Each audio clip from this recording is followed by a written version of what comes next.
जिवे वेगो करी. महाराज म्हणले बाबा हो संसारातच राहा पण जीवेला वेग द्या आणि काय करा हरिमुखी म्हणा हरिमुखी म्हणा. जगद्गुरु तुकोबरायच्या जीवनामध्ये जसे प्रसंग आले तसे अभंग निर्माण झाले. बघा दुष्काळ पडला तुकोबरायच्या जीवनामध्ये. दुष्काळ पडला एक स्त्री अन्न करून मेली. पाकिटकी होती तीही गेली. त्यावेळेस तुकोबराय म्हणतो दुष्काळ आला द्रव्य गेला माना. दुष्काळ आला द्रव्य गेला माना. दुष्काळ आला द्रव्य गेला माना. दुष्काळ आला द्रव्य गेला माना. दुष्काळ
ज्यावेळेस जगद्गुरु तुकोबरायांची पाठिलकी गेली श्री ही अन्न करता मेली त्यावेळेस तुकोबरायांचे उद्गार आहे. बघा म्हणून जसे प्रसंग आले काही अभंगामध्ये तुकोबराय देवाचं आणि आपलं नातं सांगतात. कृष्ण माझी माता कृष्ण माझा पिता बहीण बंधू चुलता कृष्ण माझा. काही अभंगामध्ये तुकोबराय देवाच्या स्वरूपाचं वर्णन करतात. राजस सुकुमार मदनाचा पुतळा रवी शशिकळा लोपल्या. तर काही अभंगामध्ये मागणी मागतात हे चिदान देगा देवा तुझा विसर न व्हावा. म्हणजे जसे प्रसंग आले तसे अभंग निर्माण झाले. मग तुमच्या मनामध्ये प्रश्न निर्माण झाला असं महाराज मग आजचा अभंग कसा निर्माण झाला ऐका. जगद्गुरु तुकोबराय देहू वरून ओतूर या गावी गेले. आजचा अभंग कसा निर्माण झाला सांगतो बरं का चोपदार. सगळं सांगतो मला सांग. विठाला विठाला माझा स्वभाव बडा विनोद आहे बरं का. त्याचा भेटताना मला रस्त्यात ते विनोद करायला गेले. हा त्या ठिकाणी महाराज ओतूरला गेले. ओतूरला गेल्यानंतर एक तुळशी वृंदावन होतं महाराज. त्या वृंदावनाजवळ तुकोबराय झोपले आणि झोपल्यानंतर तुकोबरायला स्वप्न पडलं आणि स्वप्नामध्ये तुकोबरायला गुरुचा अनुग्रह झाला. बाबाजी आपुले मंत्र दिला राम कृष्ण हरी. गुरुचा अनुग्रह झाला महाराज. गुरुच्या अनुग्रहाने तुकोबरायला भगवंताचा साक्षात्कार झाला आणि त्यावेळेस तुकोबराय का म्हणतात अभंगाचं उजळले भाग्याता उजळले भाग्याता उजळले भाग्याता उजळले भाग्याता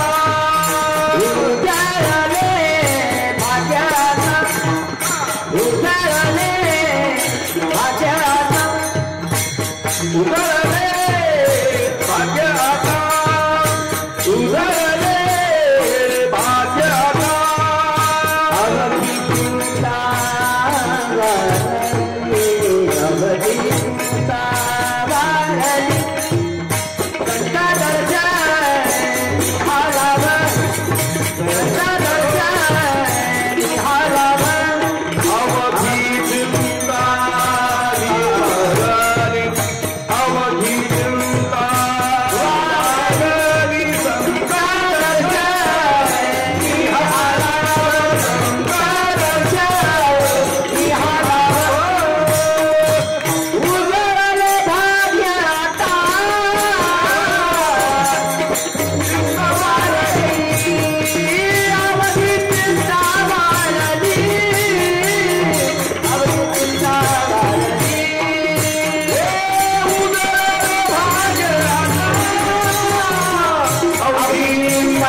स्वप्न पडलं. स्वप्नामध्ये गुरुचा अनुग्रह झाला. गुरुच्या अनुग्रहाने तुकोबरायला भगवंताचा साक्षात्कार झाला. आणि त्यावेळेस तुकोबराय म्हणतात, उजळले भाग्य आता अवघी चिंता वारली. महाराज म्हटले, माझं भाग्य उदयाला आलं आणि माझ्या ठिकाणची चिंता वारली. म्हटली, निघून गेली. मला सांगा, ज्या अर्थी तुकोबराय म्हणतात चिंता वारली, त्या अर्थी तुकाराम महाराजांच्या ठिकाणी चिंता होती का नव्हती? होती. असल्याशिवाय वारू शकत नाही, आहे का नाही? म्हणजे तुकोबरायच्या ठिकाणी चिंता होती. मग महाराज, चिंता हा फार मोठा रोग आहे मिस्त्री. चिंता फार मोठा रोग आहे. प्रत्येकाला चिंता आहे महाराज, पण प्रत्येकाच्या चिंतेचा विषय वेगवेगळा आहे. चिंता प्रत्येकाला आहे, पण चिंतेचा विषय प्रत्येकाचा वेगवेगळा आहे महाराज. कोणाला काय खावं याची चिंता आहे, कोणाला काय काय खावं याची चिंता आहे महाराज. कोणाला घर बांधायची चिंता, कोणाला घर पाडायची चिंता, कोणाला कळलं नाही लग्नाची चिंता. महाराज खूप भयंकर झालंय महाराज या 10-5 वर्षामध्ये, आहे का नाही? लग्नाची चिंता महाराज. मी नेहमी विनोदाने सांगत असतो, आमचा एक मित्र होता बाप्पा महाराज, लग्नच व्हायना त्याच. का? श्रीमंतीच्या जोरावरती 5-50 मुली त्यांनी नापास केल्या. आणि गंमत अशी झाली, नंतर यालाच ठेपा यायला. हे म्हणलं, हे तर उंबरच झाली. जेव्हा ठेप येत होते तेव्हा लग्न केलं नाही, आणि आता आपल्याला ठेपायचं आहे ना. मग त्याने असं ठरवलं, आता जी मुलगी येईल ती पसंत करून टाकायची. योगायोगाने एक ठेपा आला महाराज. मुलगी बघितली. हा म्हणला, मामा मुलगी मला पसंत आहे. हुंडा नको मामा, मला पोरगी.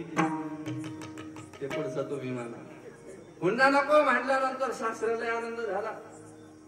अनिल महाराज, सासऱ्याला एवढा आनंद झाला. संदीप महाराज, मी म्हणलं महाराज वयामानाने होत आहे. एवढा आनंद झाला. सासरा म्हणतो, अरे हुंडा नको म्हणतो, लाखात एक जावई, लाखात एक जावई. पण आता गृहमंत्र्यांनी ठराव पास केल्याशिवाय होकार देता येईल का? नाही.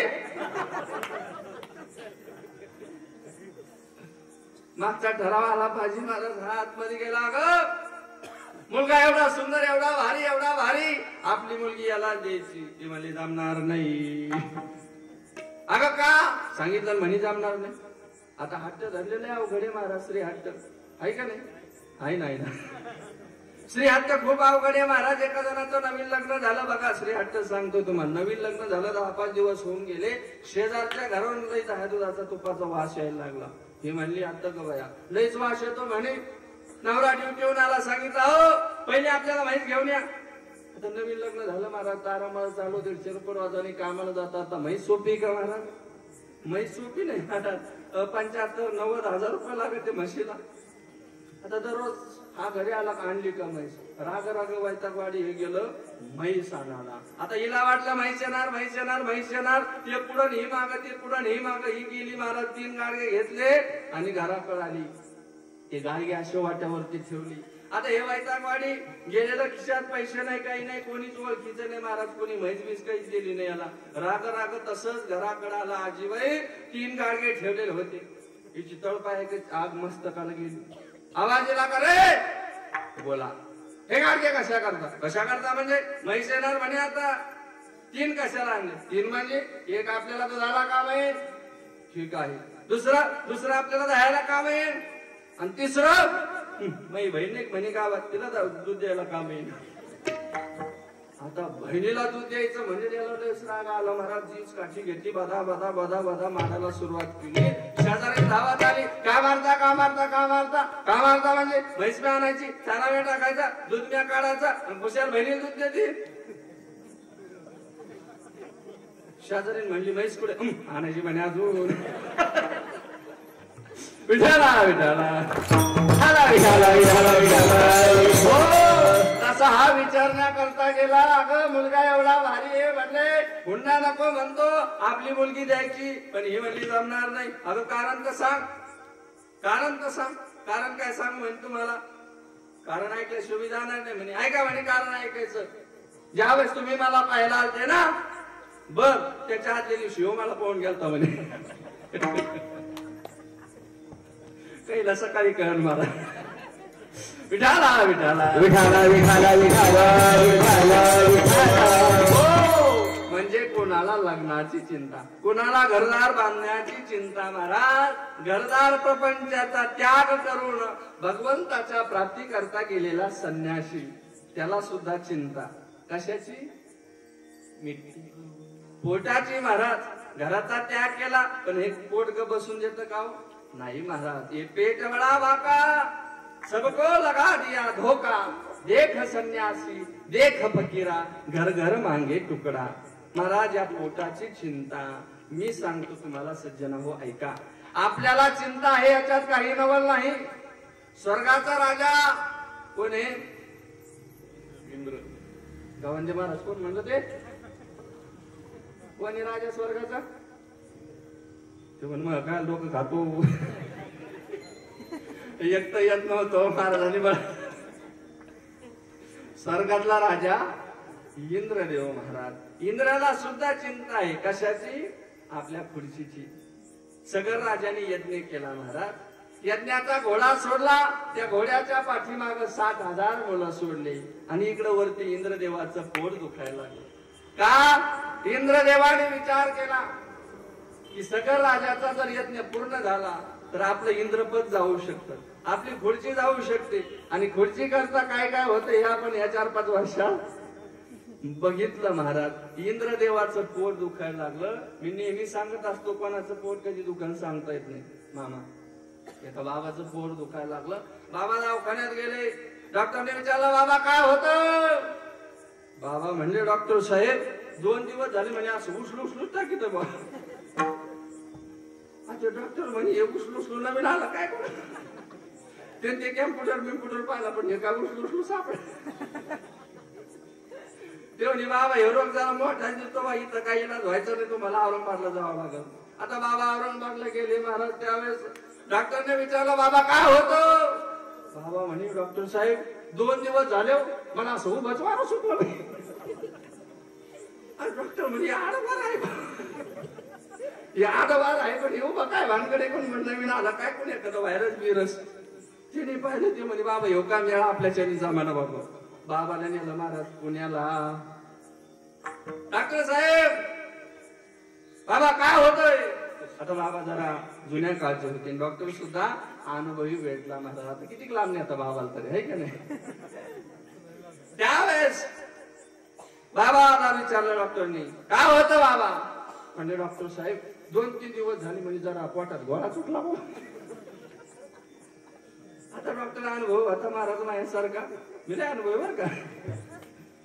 म्हणजे बाबा हे गोळा ओठला गावापासून म्हणे चौबदारांना घर बांधल्यापासून.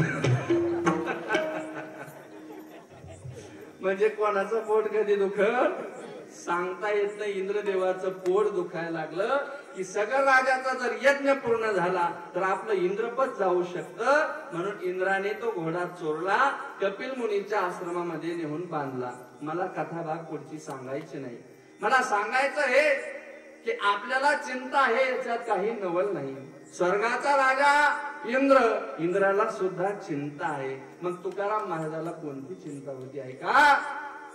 तुकोबरायला चिंता होती की माझा उद्धार होईल का?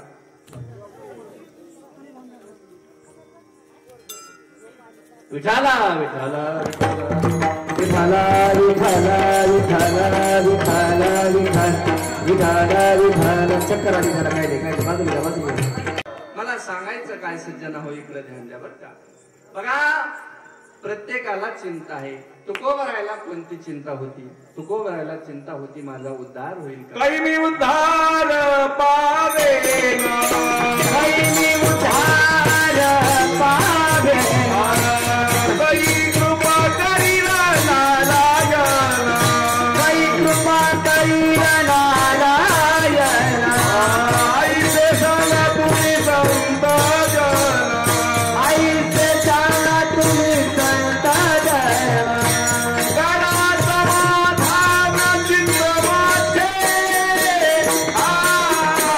कैले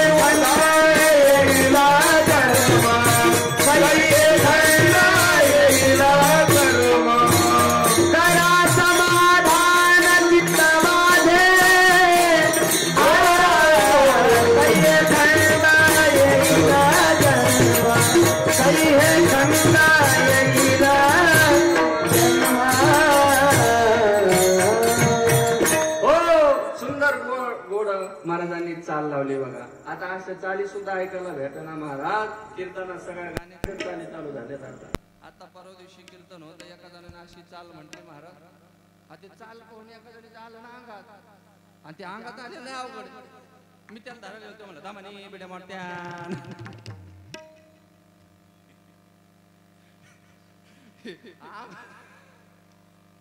अंगात आलं मला नवरा बायकोच्या अंगात आलं. गणेश महाराज यांनी धरले पाय कोणाचे बायकोचे पाय धरले. महाराज म्हणतो मला आई तो म्हणला हे भक्ता अरे या झाडाला लई त्रास होतो रे. ते म्हणे आई काय म्हणणं आहे तुमचं. म्हणणं काहीच नाही म्हणे काम अर्ध वाटून घ्यायचं काय म्हणणं आहे म्हणे. म्हणून आपला विषय चालू होता. सुंदर महाराजांनी प्रमाण दिलं. महाराज काही मी उद्धार पावेन क्रय कृपा करील नारायण ऐसे तुम्ही सांगा संतजन करा समाधान चित्त माझे. तुकोबरायला चिंता होती माझा उद्धार होईल का, माझ्यावरती भगवान परमात्मा कृपा करील का. परंतु स्वप्न पडलं. स्वप्नामध्ये गुरुचा अनुग्रह झाला. गुरुच्या अनुग्रहाने तुकोबरायला भगवंताचा साक्षात्कार झाला. आणि मग तुकाराम महाराज म्हणतात अवघी चिंता वारली. चिंता वारली आणि माझं भाग्य त्या ठिकाणी उदयाला आलं. आता तुकोबराय आपलं भाग्य कशाला समजतात ऐका. आणि तुम्ही आम्ही आपलं भाग्य कशाला समजतो. आपण आपलं भाग्य केव्हा समजतो. स्वतःला भाग्यवान कधी समजतो ऐका. आपण भाग्यवान समजतो लग्न झाल्यानंतर. स्वतःला भाग्यवान कधी समजतो. लग्न झालं की आपण भाग्यवान समजतो. दुसरी गोष्ट मुलगा झाला की आपण स्वतःला भाग्यवान समजतो. आणि तिसरी गोष्ट धन मिळालं म्हणजे आपण स्वतःला काय समजतो भाग्यवान समजतो. मला सांगा धन मिळालं म्हणजे भाग्यवान होतं का हो. नाही महाराज. धन मिळालं म्हणजे भाग्यवान होत नाही. ऐका धनाच्या पाठीमाग कळीकाळाचा लाग आहे सज्जना हो. बघा धनामुळे भावाभावाचे भांडणं होतात. धनामुळे खूप मोठमोठाले अनर्थ होतात. एवढंच नाही लोक धनाकरता स्वतःचा प्राणही देतात. धनाकरता स्वतःचा प्राणही देतात. बघा 4 चोर एका गावावरून भरपूर सोनं नाणं त्यांनी लुटलं. बघा 4 जण सोनं घेऊन धन घेऊन त्या ठिकाणी गावाच्या बाहेर आले. त्यांनी ठरवलं अरे धन तर भरपूर आहे पण भुका लागल्यात. मग काय करायचं. म्हणजे जा 2 जण या धनाला राखण थांबा आणि 2 जण गावात जाऊन काहीतरी खाण्याकरता घेऊन या असं ठरलं. महाराज 2 जण त्या धनाला राखण बसले. 2 जण गावामध्ये चिवडा आणण्याकरता गेले. बघा आता मला सांगा ते 2 जण चिवडा आणण्याकरता गेले. ते धनाचा विचार करत करत गेले. ते म्हटले अरे धन खूप मोठं आहे. म्हटले हे चौघात वाटून घ्यायचं नाही. हे किती जणात वाटून घ्यायचं. आपल्या दोघात वाटून घ्यायचं. काय करायचं त्या चिवड्यामध्ये विष घालायचं आणि त्या दोघाला खाण्याकरता द्यायचं जे धनाला राखण आहे. मला सांगा 2 किलोमीटर धनापासून हे 2 लांब आहे. यांची बुद्धी फिरली. मग जे धनाजवळ राखण आहे त्यांची बुद्धी फिरली असन का नसन. निश्चितच ना महाराज. या दोघांनी सुद्धा ठरवलं की धन हे चौघात वाटून घ्यायचं नाही. आपल्या दोघात धन दोघात वाटून घ्यायचं म्हटले. काय करायचं ते 2 जण चिवडा घेऊन आले की त्यांना पाणी आणण्याकरता आडावरती पाठवायचं. आडामध्ये पायऱ्या होत्या पूर्वीच्या काळी. हे 2 खाली उतरले की 2 दगड घ्यायचे आणि यांच्या डोक्यात टाकून द्यायचे. चिवड्यामध्ये विष घालून यांनी आणलं. हे 2 खाण्याकरता सुरुवात करता सांगितलं जा आम्हाला पाणी घेऊन या. म्हणून ज्यांनी चिवडा आणला होता ते 2 जण पाणी आणण्याकरता गेले. तोपर्यंत सगळा चिवडा यांनी खाऊन घेतला. ते 2 जण खाली उतरले. या 2 जणांनी 2 दगड घेतले यांच्या डोक्यात टाकून दिले. मला सांगा दगडा पडल्यावर कुंकुल्या होत्या का. हा नाही महाराज. खालचे 2ही मेले आणि वरच्या 2घांनी विष खाल्लं म्हणून वरचे 2 सुद्धा मेले. तुका म्हणे धन धनासाठी देती प्राण. मला सांगा धन वाईट का चांगलं. चांगलं वाईट. मग तू काय पाकिट घेतो मला. म्हणजे धना माग फार मोठा आनंद आहे सज्जना हो. बघा, धन कमावताना दुःख आहे, धन सांभाळताना दुःख आहे, आणि धन गेल्यावर सुद्धा दुःख आहे. महाराज 150 रुपये रोजाने आपण 12 तास लोकांची काम करतो. काम करत असताना आनंद वाटतं का दुःख वाटतं? चोपदार काय वाटतं? दुःख वाटतं महाराज काम करत असताना. मला सांगा, 2 महिने तुम्ही काम केलं, 10,000 रुपये तुमच्याकडे जमा झाले. आता हे ठेवायचं कुठं? हे सुख आहे का दुःख आहे? दुःख. ठेवायचं कुठं? चोरीला जातील काय? चोरीला जातील की काय? दुःखचे ना महाराज. जाऊ नये, आणि गेले तरी तुमचेच. जाऊ नये, ते 10,000 चोरीला गेले. मला सांगा आता किती आनंद होईल आपल्याला? होय नाही महाराज. कमवताना दुःख, सांभाळताना दुःख, आणि गेल्यानंतर सुद्धा दुःख आहे. धन एवढं वाईट आहे. तुम्हाला एक प्रसंग सांगतो बघा. एक 25 वर्षाची स्त्री त्या ठिकाणी बघा, 6-7 वर्षाचा मुलगा आहे. धन सांगतोय तुम्हाला, 6-7 वर्षाचा मुलगा आहे. 6 महिन्याचा गर्भ पोटामध्ये होता. त्यावेळेस त्या स्त्रीचा पती सांगतोय, अगं जा, तुझ्या बापाकडून 1 लाख रुपये घेऊन ये म्हटले.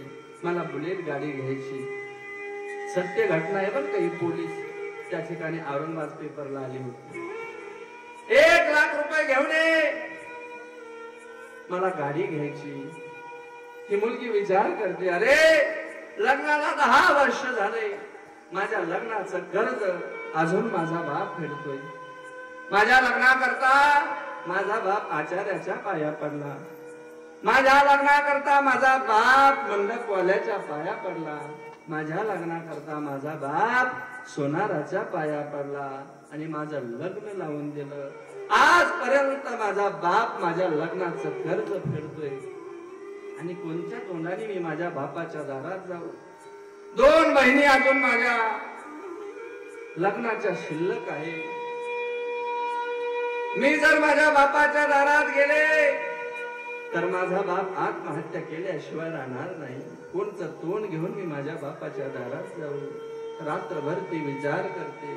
अरे बापाच्या दारात जर गेले तर बाप मेल्याशिवाय राहणार नाही, आणि न जावं तर हा पती सुद्धा आपल्याला मारल्याशिवाय राहणार नाही. रात्रीचे 12 वाजले बघा.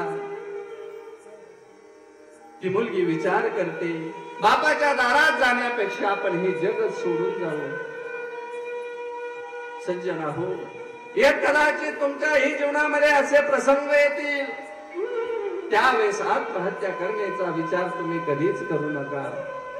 जर आत्महत्येचा विचार मनामध्ये आला ना, तर आपल्या आई वडिलांचा फोटो समोर घ्यायचा आणि बघायचं, विचार करायचा. अरे आपलं संगोपन करत असताना, आपलं पालन पोषण करत असताना आपल्याही बापाच्या जीवनामध्ये असे प्रसंग आले असतील, मग त्यांनी कधी आत्महत्या केली नाही, आपण का आत्महत्या करायची? मरण्याकरता वेळ लागत नाही सज्जन हो, ऐका. अहो 2 दिवस सुखाचे तर 2 दिवस दुःखाचे सुद्धा असतात ना. मरायला वेळ लागत नाही, पण मेल्यानंतर मागच्या माणसाची काय फजिती होती सज्जन हो, ऐका.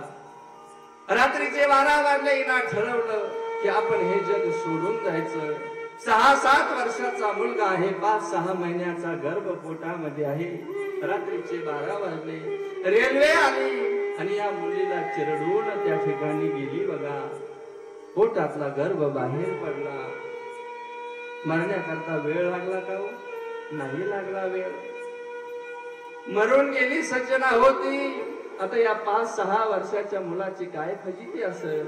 6 महिन्यामध्ये बापाने दुसरी बायको केली. मला सांगा, त्याला पत्नी मिळाली, पण या 7 वर्षाच्या मुलाला आई मिळाली का हो? नाही ना, आई मिळाली नाही. सावत्र सावत्रच असते सज्जना हो.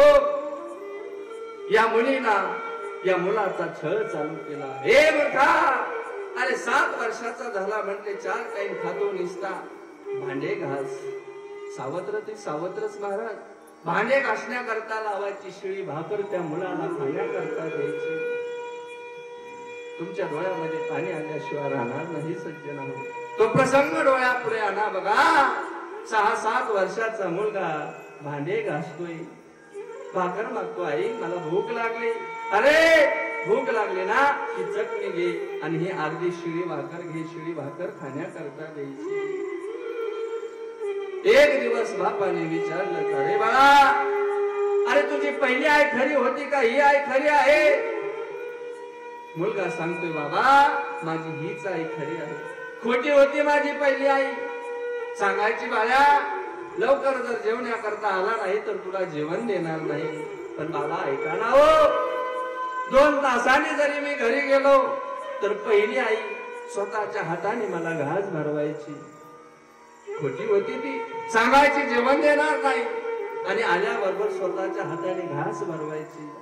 बाबा ही आई खरी आहे हो, हिला जे ठरवलं तेच त्या ठिकाणी करते. बघा 3 दिवस झाले मी उपवासी आहे बाबा.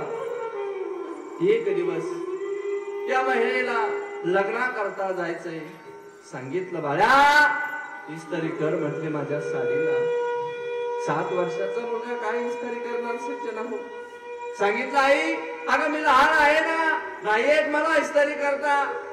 2 काना मागे दिल्या, मूर्खा खाण्याकरता तुला जमतंय पण काम तुला जमत नाही. बळच इस्त्री करण्याकरता लावली सज्जना हो. तो मुलगा इस्त्री करत असताना ती 5-6 हजाराची साडी जळाली त्या मुलाकडून आणि त्या साडीचा वास या सावत्राईच्या नाकापर्यंत गेला. नागासारख्या भंकाऱ्या काढीत आली, मूर्खा 5 हजाराची साडी जाळली माझी, तुला काम येत नव्हतं तर मला सांगायचं ना, तुला याची शिक्षा झाली पाहिजे म्हटली. वाघ म्हणले कमरेमध्ये. मुलाला वाटलं आई आपल्याला पायाचे अंगठे घालण्याकरता सांगत आहे, म्हणून मुलगा टप दिशी खाली वाकला. महाराज सावत्राई होती ती, लाल बुंद झालेली ती इस्त्री उचलली आणि करळ दिशी बाळूच्या पाठीवरती ठेवली.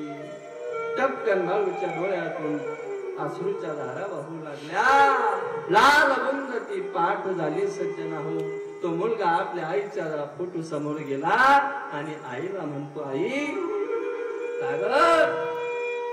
का तुम्हाला सोडून गेली आई? मरत असताना तुला माझी आठवण आली नाही का की तुझ्या या बाळाचं काय होईल, कोण तुझा याचा सांभाळ करील? आई तू का सोडून गेली? 7 वर्षाच्या मुलाची ही फजिती झाली सज्जना हो. दृष्टांत संपला माझा. मला सांगा, मुलगी रात्रीच्या 12 वाजता मेली, कशामुळे मेली हो? कशामुळे मेली असं? धनामुळे. तिला जर 1 लाख रुपये त्या माणसाने सांगितले नसते तर आज ती मुलगी जिवंत असती सज्जना हो.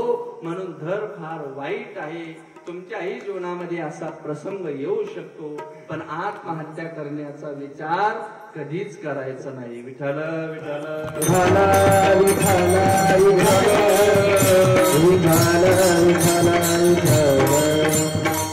हो. म्हणून धन फार वाईट आहे. धन मिळालं म्हणजे मनुष्य भाग्यवान होत नाही. महाराज म्हणतात ना, भाग्य तरी भाग्य तरी न हे धन पुत्र भाग्य तरी न धन पुत्र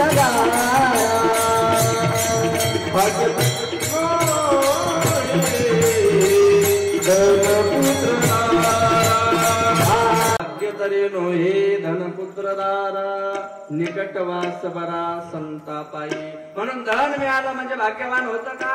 भाग्यवान होत नाही. लग्न झालं म्हणजे भाग्यवान होतं का? नाही महाराज. अहो तिथून पुढे तर खरी फजिती चालू होते आहे का नाही? लग्न झाल्यानंतर आपण स्वतःला भाग्यवान समजतो. मला सांगा, लग्न झालं म्हणजे भाग्यवान होतं का? नाही. तिथून पुढे आणा चालू होतो. साखर संपली, पत्ती संपली, या आणाच्या भानगडीत माणूस कधी काना होतो याचा मेळ सुद्धा लागत नाही महाराज. म्हणून माणसाला वाटतं लग्न झालं म्हणजे भाग्यवान होत नाही हो. एका जणाचं लग्न झालं बघा, त्यावेळेस 5-6 महिने उलटून गेले. दारामध्ये असं लिंबाचं झाड होतं.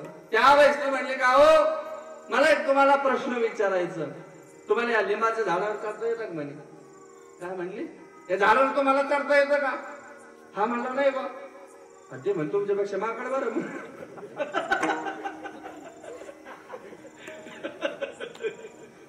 त्या महाराजाला एवढा राग आला, एक महिना जाय झाडावर ये खाली, जाय झाडावर ये खाली, जाय झाडावर ये खाली. एक महिना झाला महाराज झाडावर जायचं शिकला. हा म्हणतो अगं मला आता झाडावर चढता येतं.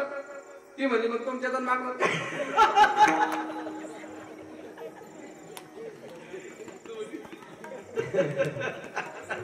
काय बदलला. म्हणून लग्न झालं म्हणजे भाग्यवान होत नाही महाराज. एक जण सकाळी सकाळी नवे कपडे घालून त्या ठिकाणी आला आणि पत्नीला प्रश्न विचारला, अगं टोपी सुंदर कपडे घातलेले आहे, गण लावलेला आहे, चष्मा वगैरे लावला का ग, मी आता कसा दिसतो म्हणलंय. आता ती वृंदावनला संस्कृत शिकून आली होती महाराज. तिला संस्कृत मध्ये उत्तर दिलं, मेघनादरी पुतात वधी जान राला, ते नाव आहे द्वादश महातील पाचव्याला, त्याची सहिता पूजिती असत म्हणे, तैसे तुम्ही दिसता मजला म्हणे. काय मेळ लागला त्याला, काही कळलं नाही महाराज. पण त्यांनी गरबडीत लिहून घेतला देव आणि मला दाखवलं म्हणे, बाबा अरे याचा अर्थ तरी सांगा बा म्हणे. अरे म्हटलं पंचक्रोश श्लोक गेला कोणी देव. मी बघितलं म्हटलं श्लोक बांधलेला. अहो मी सकाळी कपडे घातले सुंदर, जन पत्नीला प्रश्न केला मी कसा दिसतो म्हणून त्याचं हे उत्तर आहे. मग मी त्याला म्हटलं तिचं असं म्हणणं, हे बैल पोळ्याला बैल सजवल्यावर कसा दिसतो तसा तू दिसतो म्हणले, असं तिचं म्हणणं आहे. विठाला विठाला विठाला विठाला विठाला विठाला. म्हणून मी नेहमी सांगत असतो बर का, महिला मंडळीच्या अजिबात नादी लागायचं मला. एवढ्या चॅप्टर पुढं त्यांचा अभ्यास झाला पुढं नाही. एक आजीबाई दररोज टाकायची पैठण प्रवास करायची भाकड महाराज. लई चॅप्टर मी सांगत असतो त्यांच्या नादीने लागत. एवढी चॅप्टर दररोज 2-4 काजू 2-4 बदाम त्या कंडक्टरला खायला द्यायची. ते कंडक्टर चांगलं माझ्यासारखं होतं असं झालं ना, माझ्यासारखं सगळे व्हायचं. चांगला दष्टपुष्ट झाला महाराज. तो कंडक्टर विचार लागला, का हो आजीबाई, अरे 2-4 दिवस झाले म्हणले, महिना 1.5 महिना झाला दररोज ही आजीबाई आपल्याला काजू बदाम देते, काय भानगड आहे करू एवढ्या महागा मोलाच्या, हिच्या घरी कोण नाही काय करू. मग आपण विचार म्हणले आजीबाईला. आजीबाई आली दुसऱ्या दिवशी, आजीबाई काय भानगड आहे बा, तुम्ही 4-5 महिने झाले 2-4 काजू 2-4 बदाम मला खायला देता, काय भानगड. माझी तब्येत पहा म्हणे कशी झाली भारी. त्यावेळेस आजीबाई म्हणली, बाया भानगड बिनगड काहीच नाही म्हणे, तोंडात नाही राहिले दात म्हणे बर का. घरून येताना 2-4 काजू 2-4 बदाम तोंडात टाकते म्हणे.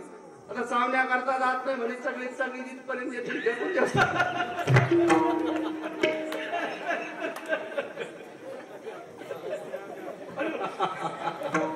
विठाला विठाला विठाला विठाला फेकून जातात तुला विचार भानगड काय. म्हणून मी नेहमी सांगत असतो महाराज, महिला मंडळी एवढ्या चॅप्टर. दुसरी गोष्ट, लहान लहान मुलाच्या नादी नाही लागलं पाहिजे आणि पिणाऱ्या माणसाच्या अजिबात नाही मारत. आणि काय भानगडी देवानी त्यांची आमची गाठ फुटा भेट देऊ. आता माग महाराज गाडी नव्हती माझ्याकडं, बस स्टँडवर एक भेटला मला, म्हणलं भाऊ म्हणलं का, अरे पी नाही तर पाहिजे. आता म्हणलं मी कुठं पिऊ आणि मी प्याला मला टाकाय सापडा का. म्हणलं 50 घेऊन कोणती भाऊ मला कुठं पाहिजे. तो म्हणे का हो तुम्ही कीर्तनात नाही सांगता दारू पिऊ नका, दूध प्याचा दुधाने ताकद येते, हे घ्या म्हणे जग भर दूध. म्हणलं आता काय मला पैलवान करतो काय. म्हणलं काय करू, जग भर दूध का म्हणे आणि समोरचा खांबा हालून दाखवा म्हणे. मला घाम फुटला व म्हणलं जग भर दुधावर कसा खांबा हालायचा. म्हणलं एवढ्याच्याने हालायचं नाही. मग ते म्हणे आता दूध बाजूला सारखा आमचा अर्धाच गल्लाच घ्या म्हणे आणि त्या भीतीकडे बाबा भीत आला नाही. एवढे चॅप्टर महाराज. म्हणून त्यांच्या नादी नाही लागायचं. तिसरी गोष्ट, लहान लहान मुलाच्या नाही नादी लागत. सप्ताह संपला असा, काल्याचं कीर्तन वगैरे झालं आणि एक वारकरी बाबा असे समोरच्या घरी पाणी पिण्याकरता गेली. इथलं पाणी संपलं म्हणून बाबा म्हणले, अरे बाळा पाणी आहे का म्हणे घरात. पाणी पिणे काही नाही म्हणे आमच्या घरात. ताक म्हणे, ताक प्याता का. आता बाबा वाटलं आता त्या ठिकाणी पंगत हाणली बेस्ट, भात बुंदी वगैरे हाणली, ताक पेले बेस्ट 2-4 तांबे ताक पेन झोपे जाऊ आण म्हणे ताक. तर जुन्या काळचे बाबा महाराज 1-2-3 तांबे ताक पेले, पोट गच्च भरलं. मग बाळाला म्हणते, खरे या दुष्काळात म्हणे ताक तुमच्या घरी कोणाला आवडत नाही का. ते म्हणे बाबा सगळ्याला आवडतो. मग त्याच्यात आज मंदिर मेला होता म्हणे.